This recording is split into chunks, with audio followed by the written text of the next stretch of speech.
ఈ విశ్వంలో ఉండే పంచభూతాలకి మనం ఆదిత్యాయ సోమాయ అని మూడిటికి కనెక్షన్ చెప్పేశాను. ఇప్పుడు నీకు అర్థమైంది. విశ్వంలో 5 వాటరు ఎనర్జీ అవి 5 పాయింట్లు. మనలో కూడా వాటర్ ఎనర్జీ పాయింట్, భూతాలు అన్నాను, భూతాలు ఉండవు, పిశాచాలు ఉండవు, ఎనర్జీ పాయింట్స్ అంతే. మనలో కూడా 5 ఉన్నాయి ఎలిమెంట్స్, బయట కూడా 5 ఎలిమెంట్స్ ఉన్నాయి. నవగ్రహాలు అంటే నేను చెప్పిన ఆదిత్య సోమ మంగళ అంటే మన శరీరంలో ఉండే పార్టులు అన్నిటికీ లింక్ కలిగించడం.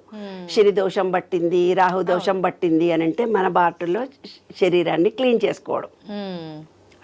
బుధ దశ అంటే ఏంటి, బుధ అంటే ఏమిటి, గ్రీనరీ, మన హార్ట్. బుధవారము గ్రీన్ శారీ కట్టుకుంటాం అంటే గ్రీనరీ చూస్తాం. ఈ విశ్వంలో ఎనర్జీ మారుతూ పోతుంటుంది.